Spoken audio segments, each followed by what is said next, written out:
Assalamualaikum warahmatullahi wabarakatuh. Masih bersama ngobrol dengan Pak Iswadi. Dan hari ini saya kedatangan tamu Pak Yanto. Pak Yanto ini guru BK di SMA Negeri 21 Kota Bekasi. Silakan Pak Yanto untuk memperkenalkan diri. Gimana perkenalannya? Oke. Perkenalkan saya Yanto ya. Saya guru BK di SMA 21 Bekasi. Iya, namanya siapa? Nama lengkapnya? Yanto aja. Yanto saja. Iya. Oh, nama lengkapnya Yanto saja emang benar. Nggak usah panjang-panjang. Oh iya. Oke, hari ini kita akan berbicara tentang masalah-masalah yang sering dihadapi oleh para remaja-remaja yang mungkin seumurannya itu SMA ya. Anak-anak SMA itu kan sudah remaja ya. Iya. Kelas 1 sampai kelas 3 gitu ya. Nah, biasa nih Pak Yanto, masalah mereka itu apa saja sih Pak Yanto? Yanto kan ini guru BK nih. Nah, biasa mereka tuh curhatnya tentang apa gitu. Pak Yanto. Dari faktor internal apa eksternal? Ya bisa internal dulu kemudian eksternal. Ya, pertama di keluarga. Biasanya broken home, Pak. Itu yang mempengaruhi mereka. Broken home. Iya, itu salah satu yang menimbulkan mereka melakukan ke hal-hal yang negatif itu. Biasanya kan kalau kita lihat zaman sekarang tuh Pak, banyak sekali anak-anak sekolah tuh udah pada ngerokok. Itu nggak cuma di anak-anak SMA, tapi bahkan sekarang anak SD pun udah pada ngerokok. Oh gitu. Iya. Jadi SMP. mereka merokok itu kenapa ya Pak Yanto? Kan mereka belum waktunya gitu ya, tapi sudah merokok. Itu biasanya kenapa Pak Yanto? Nah, selain karena keluarga tadi, kemudian lingkungan dan pengaruh sosial media. Pengaruh lingkungan, pengaruh sosial media. Nah itu kalau lebih faktanya itu gimana itu kok bisa sampai ya lingkungan tuh mempengaruhi sampai kemudian sosial media juga mempengaruhi dari anak ini untuk merokok gitu. Karena mungkin tadi di keluarganya deh, di keluarga dulu. Si anak ini kan biasanya anak-anak seperti itu keluarganya entah orang tuanya atau siapapun itu cuek pasti. Oh iya. Sehingga anak itu kurang kasih sayang dan segala macam. Nah, kemudian anak itu mencari hal-hal yang ngerasa pelampiasan gitu ya. Iya, ya mungkin salah satunya itu. Ya, jadi kemudian sosmed kan jadi makan sehari-hari nih. Jadi di sosmed itu kan anak-anak itu udah nggak bisa memfilter lagi mana yang baik, mana yang buruk. Ya otomatis dengan hal-hal yang buruk itu. Jadi mungkin di sosial media itu banyak orang rokok juga itu. Banyak, apalagi rokok elektrik sekarang yang elektrik. Jadi lebih simpel. Anak-anak itu nonton media sosial, kemudian di media sosial itu mungkin banyak anak-anak siswa sekolah yang merokok gitu ya. Jadi mereka ikut-ikutan. Iya. Tapi faktor yang tadi adalah orang tua yang cuek terhadap anaknya ya. Jadi anaknya mungkin merokok tapi nggak dimarahin atau gimana, atau mereka tidak ngecek anaknya itu benar merokok apa enggak, atau bahkan kemudian kan orang tuanya ngerokok juga ya. Nah, ini mungkin saya dulu banyak ya klien entah yang anak-anak masih sekolah, bahkan ada juga anak masih sekolah itu klien saya itu ngerokoknya jadi sama orang tua ada. Ngerokoknya bareng sama orang tua. Iya, itu juga ada. Gitu. Ada juga ngerokoknya ngumpet-ngumpet dari orang tua. Ngumpet-ngumpet gitu. Nah, kalau yang broken home itu tadi biasanya anak yang broken home itu dia kan kehilangan sosok orang tua gitu ya. Nah, itu biasanya itu kalau curhat sama Pak Yanto itu seperti apa itu? Ya, curhatnya itu tentang keluarganya. Keluarganya itu seperti apa, dijelasin masalah seperti apa. Nah, ketika si anak ini capek dengan kondisi orang tua itu, anak ini akan keluar dari rumah. Nah, nyari tempat yang lebih nyaman. Bu Mutia ada di orang guru. Nah, dari tempat nyaman. Nah, tempat nyamannya ini otomatis udah hal negatif. Iya, kalau mereka dapatnya tempat yang positif ya. Sangat kemungkinan kebanyakan tidak jarang ya yang broken home itu dia keluar dari rumah terus mencari tempat yang positif gitu ya. Kebanyakan negatif itu ya. Dia kan berdasarkan fakta nih, berdasarkan Pak Yanto selama menjadi guru BK kan. Oh gitu. Nah tentu, nah ini komunitas mereka ini yang mereka broken home kemudian mereka keluar, mereka mencari tempat yang nyaman bagi dia, itu sebenarnya tempatnya seperti apa biasanya, teman-temannya seperti apa? Mungkin ya anak-anak broken home tuh akan cari temennya yang broken home juga. Oh iya, karena mungkin ngerasa dia sama-sama nggak punya sosok dari orang tua seperti ini. Nah mereka akhirnya main bareng lah, nongkrong bareng, mungkin tadi ya kalau ngerokok sudah biasa, mungkin akan jatuhnya ke mabok atau nggak nginep bareng. Gitu. Ya. Oh berarti aktivitas lebih ke aktivitas yang negatif ya? Sering gitu. Mereka itu mencari pelampiasan gitu. Nah misal ketika di malam hari si anak tersebut berantem sama orang tuanya, atau capek dengan orang tuanya yang berantem tapi anaknya kenapa sih seperti ini? Nah anak ini akan tiba-tiba langsung ke rumah gitu, calling temennya, manggil temennya, yuk main yuk, bete ini di rumah. Seperti itu. Nah, Pak Yanto sebagai guru BK, kalau ada anak yang seperti itu dan curhat sama Pak Yanto, maka Pak Yanto tuh bagaimana menanganinya? Memberikan solusinya gimana, menangani mereka itu bagaimana gitu? Saya lebih ke mencegah untuk apa ya? Mungkin si anak itu akan merasakan depresi, Pak. Bahkan ada yang sampai ingin bunuh diri. Nah, itu sebisa mungkin kita kasih, kalau dalam BK kan ada konseling ya. Kita kasih konseling supaya anak tersebut broken home. Kalau menurut saya sih broken home ya silahkan, itu buat orang tua aja, tapi sebagai anak ya silahkan jangan keluar dari zonanya, karena kan yang broken home kan orang tuanya. Ya, jangan sampai nanti anak ikut broken home juga. Karena nanti lama kemudian hari anak itu akan jadi orang tua juga. Nah, jadi itu nanti sebagai suatu pembelajaran buat anak tersebut. Ya, artinya Pak Yanto ini memberikan motivasi ya, motivasi kepada siswa-siswa yang mereka orang tuanya broken home, Nah, Pak Yanto memberikan motivasi bahwa kamu tuh harus tetap belajar yang rajin, harus punya semangat untuk lebih baik lagi hidupnya, karena kamu masih punya masa depan yang panjang. Biarlah orang tua kamu yang dia itu broken home gitu, yang divorce atau gimana lah ya, tapi kamu tuh harus selalu semangat karena masa depan kamu belum habis gitu ya. Nah, kebanyakan nih Pak Yanto ketika menyampaikan itu, respon anak tuh bagaimana? Ya, si anak jadi setiap anak yang konseling dengan saya itu pasti mereka akan setidaknya mengeluarkan air mata nangis. Ya mereka sebenarnya sadar, sampai menangis ya, sadar apa yang mereka lakukan salah, tapi ya karena mereka bener-bener capek, nggak ada teman buat bercerita. Ya kadang banyak banget nih anak Pak, ketika punya masalah itu dia nggak punya teman cerita. Itu banyak banget. Ya akhirnya larinya apa? Ngerokok. Nah otomatis ini ketika ada anak perempuan merokok, sudah pasti anak itu memiliki masalah. Dan dia kebanyakan mau cerita ke siapa, nggak ada yang buat dia percaya ya. Mungkin ada lah, tapi mungkin dia nggak percaya nih. Jadi saya mau cerita ke si A, saya nggak percaya sama si A, saya mau ke cerita si B, saya nggak percaya sama si B gitu ya. Jadi dia butuh orang yang bisa dipercaya, ya butuh ibaratnya dia butuh orang yang dipercaya untuk bisa menjadi tempat curhat gitu ya, menjadi pendengarnya. Nah itu selain broken yang dari ini berarti faktor eksternal tadi ya, apa internal? Itu faktor internalnya. Internal. Kalau eksternal bagaimana? Kalau eksternal kan dari lingkungan. Dari lingkungan. Gimana ini? Ada ajakan atau enggak teman-temannya sudah pembawanya seperti itu. Nah itu mereka akan terpengaruh kalau nggak bisa mengontrol diri mereka sendiri. Jadi dia punya temannya itu merokok, temannya minum minuman keras, temannya itu tidak mau belajar, males, suka bolos sekolah gitu ya. Nah itu maka anak itu bisa terpengaruh.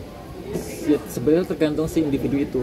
Nah kalau mereka curhat sama Pak Yanto tuh seperti apa tuh mereka? Kan mereka sering curhat juga kan pasti. Iya.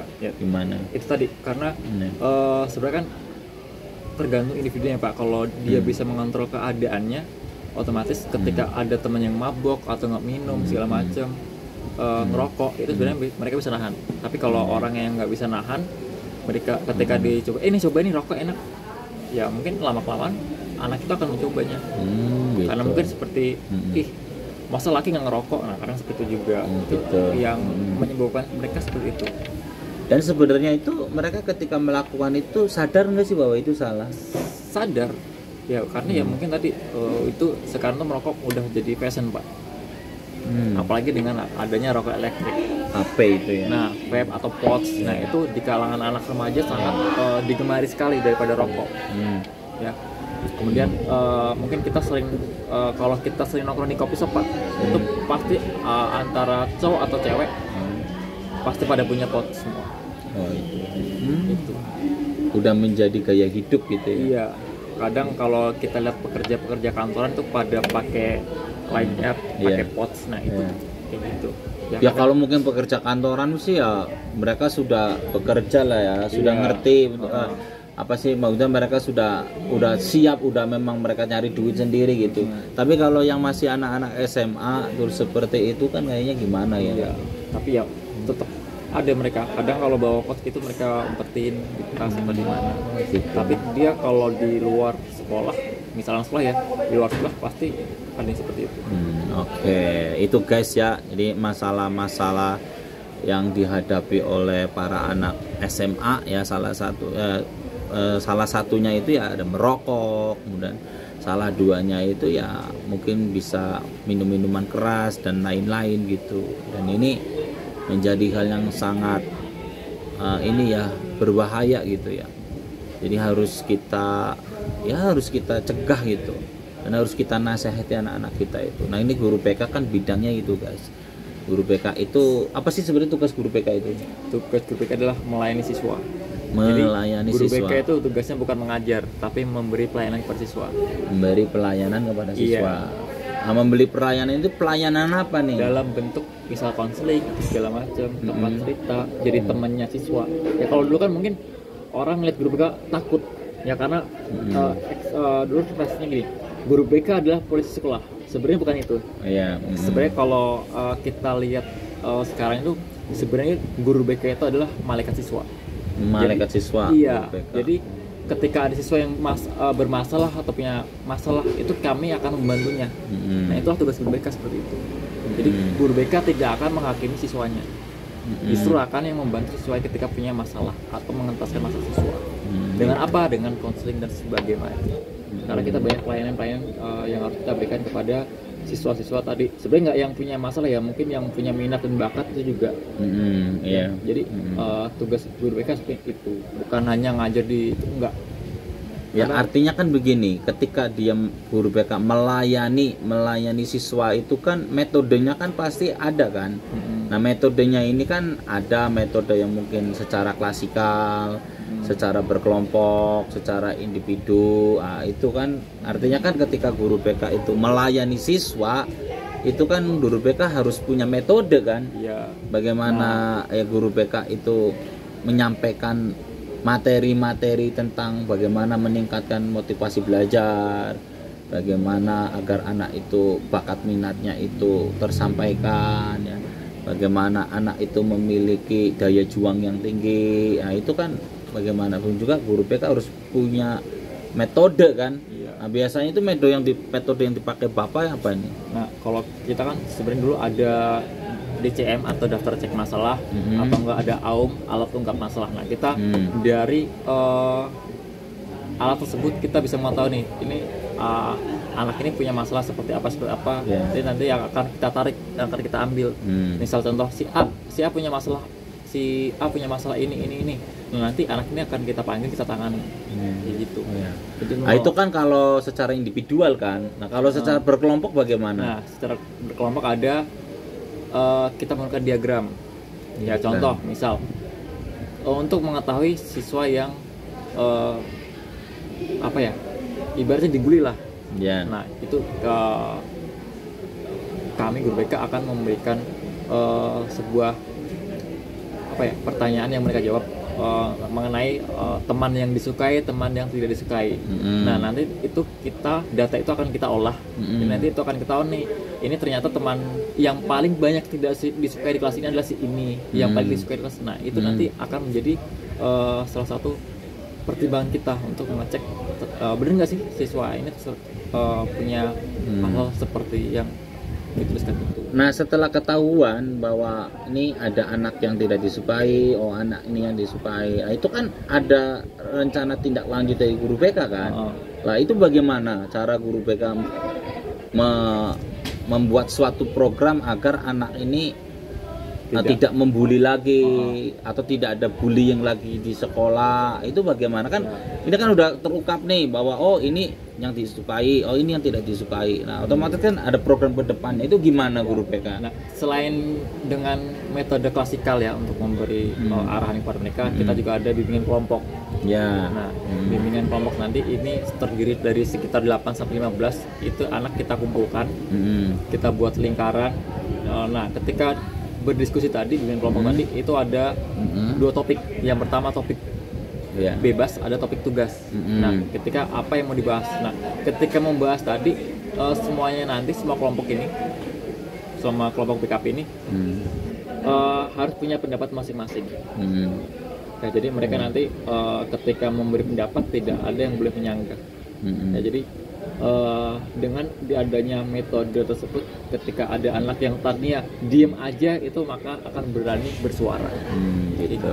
Nah, ketika Bapak melakukan program itu, seberapa efektif untuk menanggulangi pembulian? Aduh, ngomongnya susah banget guys. Pembulian ya di sekolah itu. Ya. Ya, menurut saya efektif juga. Efektif karena ini langsung ya antara si pembulinya dan yang dibully. Ini kita satukan. Yeah. Nah, jadi nanti ada tektokan tuh ketika ada perbedaan pendapat atau pesan pendapat itu akan ketahuan semua. Betul. Gitu. Woi, sangat luar biasa sekali nih guys, guru PK kita nih guys. Masih muda, luar biasa pengalamannya guys. Oke Pak, pertanyaan terakhir nih Pak. Ya. Bapak ini kan pasti banyak sekali dicurhatin oleh siswa ya Pak ya? Iya. Nah paling banyak itu curhat tentang apa Pak? Kan biasanya ada curhat pacar, curhat apa gitu ya. Nah paling banyak ini tentang curhat apa nih Pak? Ketika mungkin di SMA 21 ini ya, ini saya pernah manggil siswa khusus anak-anak yang broken. Ya, khusus yang broken. Yang punya trauma. Ya, jadi anak-anak tersebut tidak punya teman cerita, bahkan nggak pernah cerita. Ya, di anak-anak tersebut ketika punya masalah dipendam sendiri, kemudian saya panggil, saya konseling, mungkin baru 1 kata 2 kata saya berikan langsung nangis anak tersebut. Gitu. Ya, jadi ini pentingnya peran orang tua untuk mendidik anak itu sangat apa ya?